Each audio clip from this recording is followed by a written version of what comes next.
Subscribe to our YouTube channel and press the bell icon to get the latest updates. If I told you why we are talking about this today, I would have given you a clue to a riddle that I want to start this with. So here is the riddle. What is common between the following names? And please hear as I read out this list. This is like the who's who or the Hall of Fame of Indian politics. This is Atal Bihari Vajpayee, L.K. Advani, Murli Manohar Joshi, Arun Jaitley, Rajnath Singh, Lalu Prasad Yadav, Mulayam Singh Yadav, Nitish Kumar, Ramvilas Paswan, Sushil Kumar Modi, H.T. Devagowda, George Fernandes, Chaudhry Charan Singh, Prakash Singh Badal, B.S. Yediyurappa, and then carry on Kalraj Mishra, late Anant Kumar, etc., etc., etc. So you can't even say they are all from the BJP because they are not. You can't even say they are all from opposition parties or what used to be Congress parties, opposition parties. That is also not true because many of them are allies.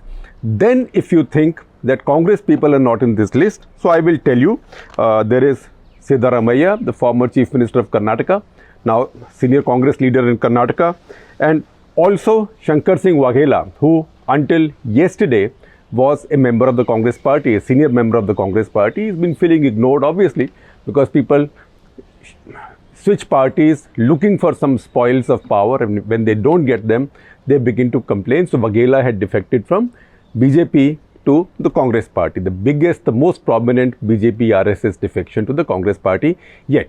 So what is common between all of them? And if you think that this list is not confusing enough, I will add more to it. Sitaram Yechury, Prakash Karat of the left. I will also add Narendra Modi, Subramaniam Swamy, Ram Jethmalani, and then Vasundhara Raje, Jyotiraditya Scindia, Yashodhara Raje Scindia, and Naveen Patnaik. So what is common between them? So let me now make a statement that will tell you why we are talking about this today. All of them come from the University of Indian Politics or University of Indian Democracy called the Emergency. And we are talking today on the 45th anniversary of the Emergency. Because you know what? Political leaders, all leaders generally arise from a crisis, because a crisis gives you an opportunity. A crisis is when extraordinary people shine and then they are marked out. In politics in particular, the history of politics tells you that new leaders arise from popular movements. So the first lot of India's political leaders rose from the freedom movement. They were of the left, right, center, far right, far left. They all came under one umbrella. Mahatma Gandhi built a large enough tent for them. They joined hands. They fought for freedom. Then in the course of time, they kept on going their own ways because many of them had different ideologies. So it may have been Subhash Chandra Bose first and some others later, and then as Nehru became preeminent after Gandhi, then a lot of people of the Congress's right left. Some became right-wing parties, and some right-wing not in the sense that we see today, right-wing sort of libertarian parties, but some also then later became the Congress O. So that was a split group of Congress which claimed to be the original Congress which Mrs. Gandhi defeated. After that, not much has happened to produce a new set of leaders in India.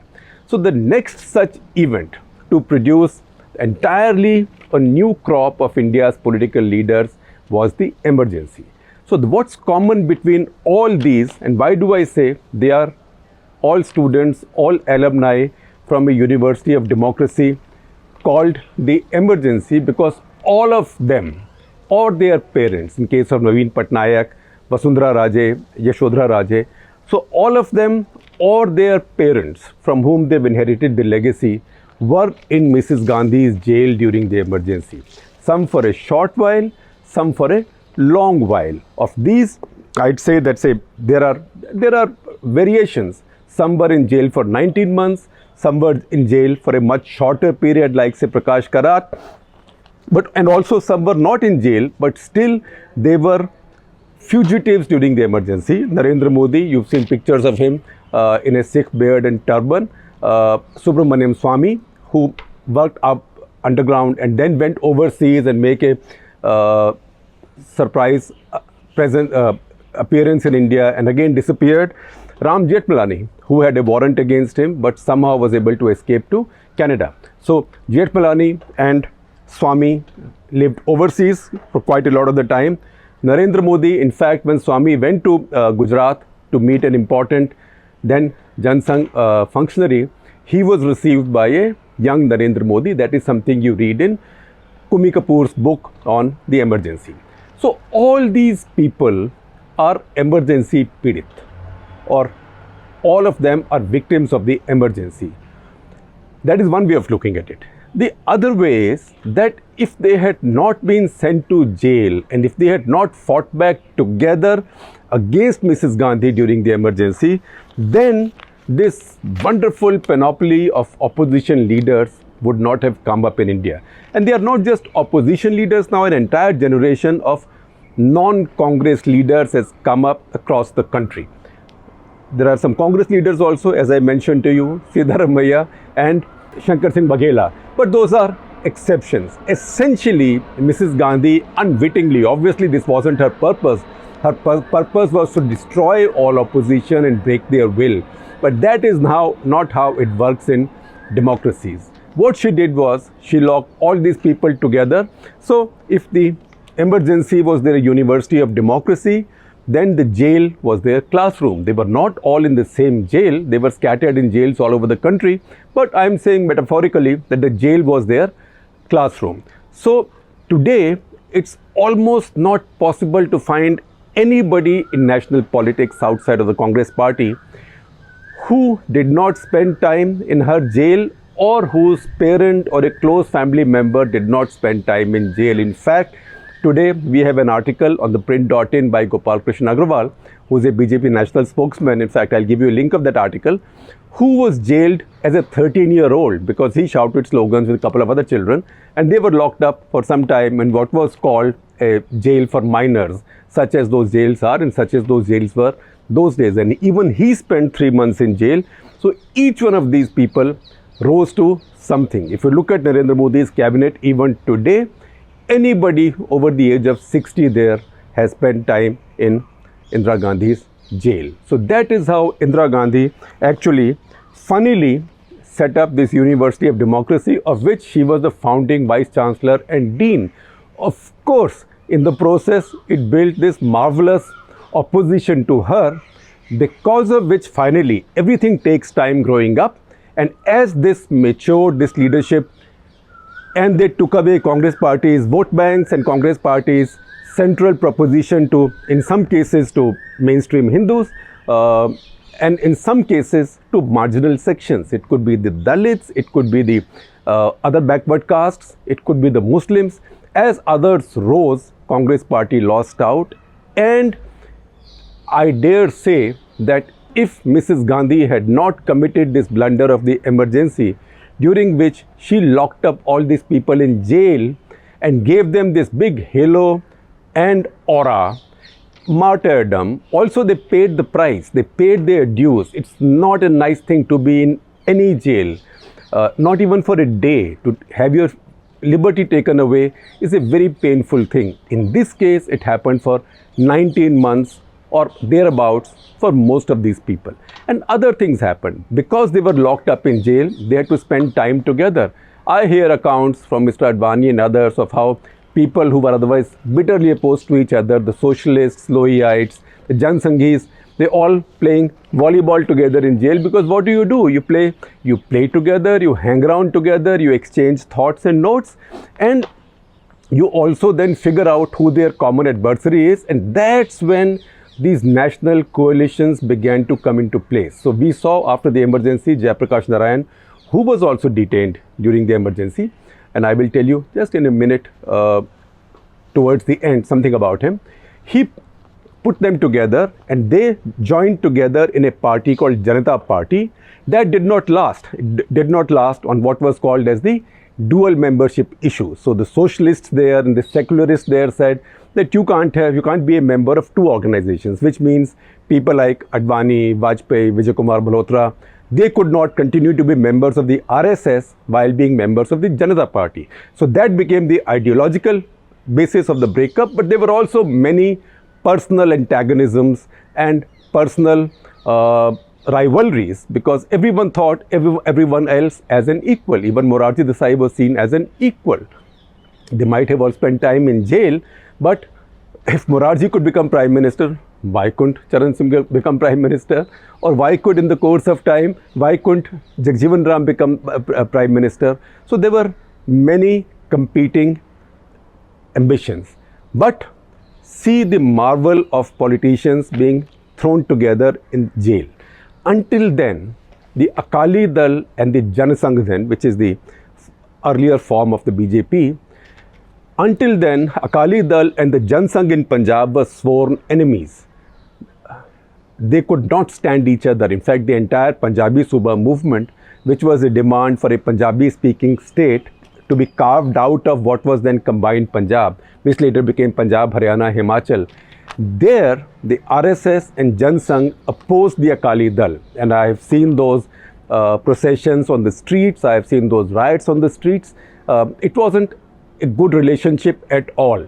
But it's only when leaders of the Akali Dal, including Mr. Badal, and top leaders of the Jan Sangh spent time in the jail together, Madanlal Khurana, for example, in particular, because he became the glue that finally brought the Akali Dal and then later BJP together. They spent time together and they realized that one, they were all nationalists, whatever their approach to their politics. And second, for them to have any future in politics, they had to pool in their resources. So such unlikely alliances came in. You want to see other unlikely alliances? Look at George Fernandes and other Lohiites and other socialists who joined hands with the BJP at various points of time. George Fernandes, Ramvilas Paswan. Who had expected Nitish Kumar that they will join hands with the BJP? But once again, because they spent time together, a lot of personal equations developed. And what do politicians do when they are in jail together as political prisoners? They talk politics. So as they talked and talked and talked, and in the jail there is plenty of time, a lot of common areas of agreement were found. So once again I am saying that if Mrs. Gandhi had not committed this blunder, which in a way became a favor to Indian democracy and politics, but if she had not done it, her party would not have been reduced to 44 the last time and 52 this time, because she is the one who created this. Now, let me go over some of these individual cases. We mentioned to you that Naveen Patnaik's father was in jail, Biju Patnaik, and then founded BJD, where Naveen Patnaik is a 5-term chief minister. It looks like nobody can defeat him as long as he wants to keep on contesting. We mentioned to you about the Scindias, Vasundhara Raje, Yashodhara Raje. Now even Jyotiraditya Scindia has ended up in the same party. So his grandmother was in jail. Sushma Swaraj, very interesting case. Now Sushma Swaraj was not in jail, but Sushma Swaraj made her fame because she and Swaraj Kaushal, her husband, they were both lawyers, they were both several years our seniors in Punjab University. They were full-fledged lawyers when we became students there. So they went to Bombay to defend George Fernandes when he was arrested. So they also made their fame because of an excess of the emergency. Then I will give you some really remarkable examples. 3 young Turks of the Congress party. Now these are young Turks of the Congress party who had opposed Mrs. Gandhi very strongly within the Congress party. Who were these? They were Chandrasekhar, Ramdhan, Mohan Dharia, Krishan Kant. 4. Sorry, I misspoke, not 3 but 4. These 4 were called young Turks of the Congress who had opposed Mrs. Gandhi, her personality cult, etc., etc., etc., and were thrown out and later sent to jail. Remember, of the 4, 2 later became cabinet ministers, but the remaining 2, one became the Vice President of India, Krishan Kant, and the other became the Prime Minister of India, that is Chandrasekhar. In fact, it might look counterintuitive, but it's not, because it's logical in terms of what I am trying to explain or declutter for you, because this is really India's post-77 or post-independence, I would say, political history in a nutshell. No non-Congress Prime Minister of India since 1977, except one, was not in Mrs. Gandhi's jail or a victim of the emergency. That one exception is VP Singh. He was then too young in any case and not in a politics that bothered Mrs. Gandhi at all.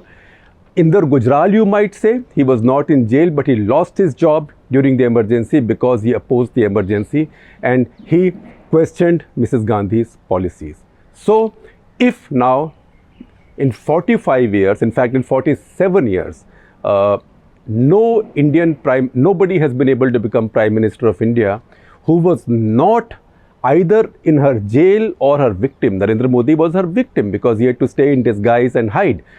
He was in hiding. That is the contribution that. So, how is it that the same opposition was not able to get their ranks together against Mrs. Gandhi earlier? Now, if you go back to India's political history, 1967 is when Sanyukt Vidhayak Dal was set up.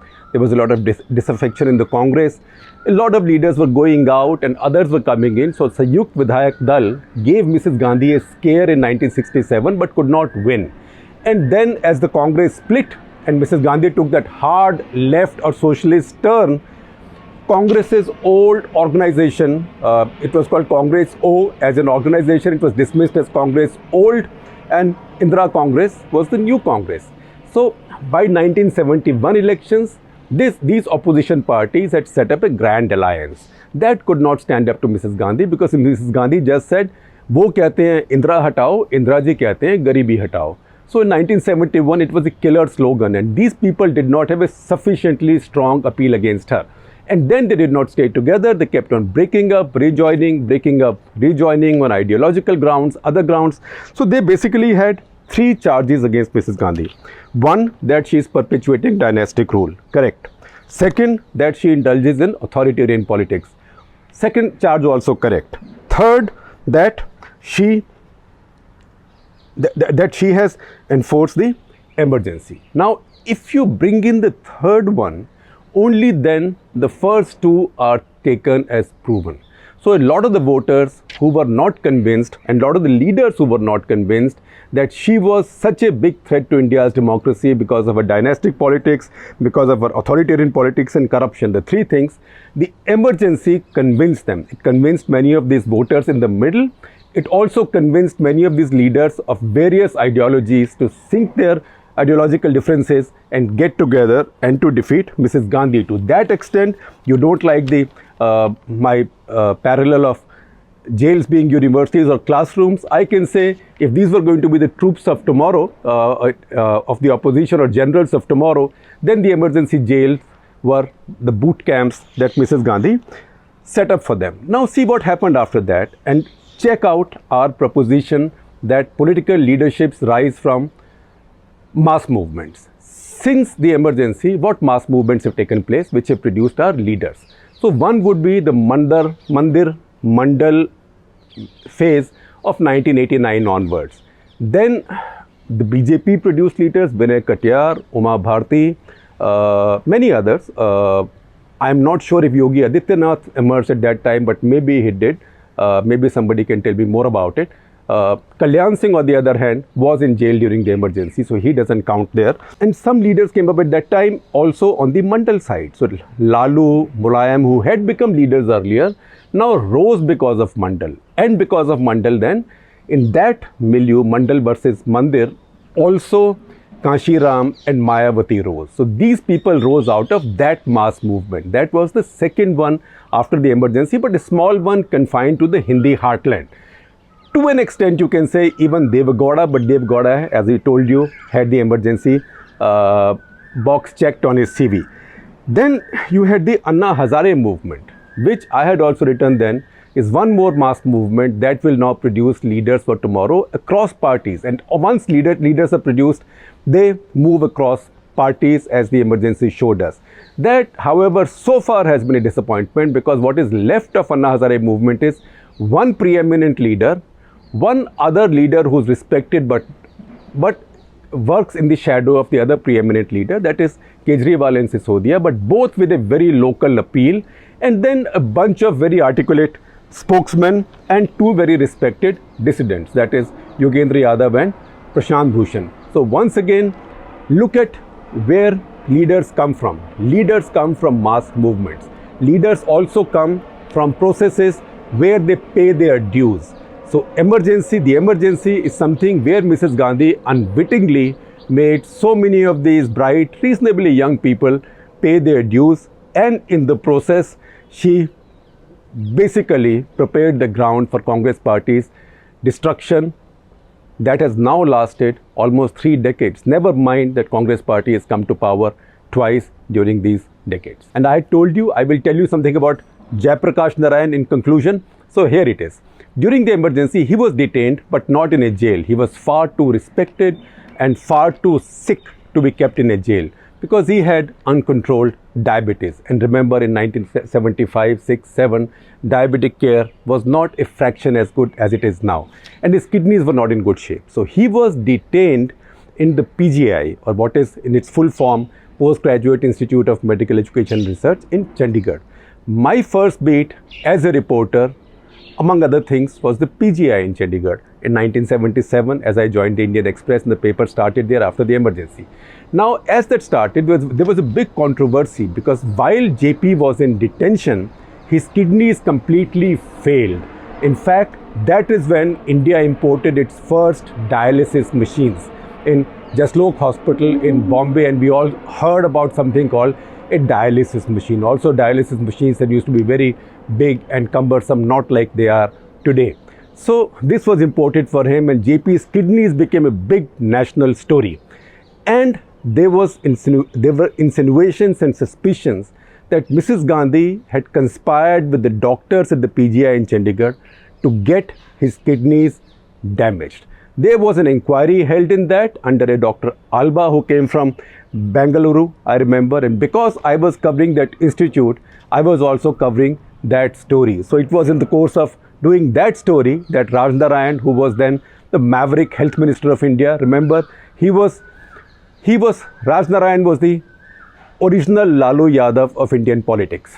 And he is the one who defeated Indira Gandhi in Rai Bareli in that election.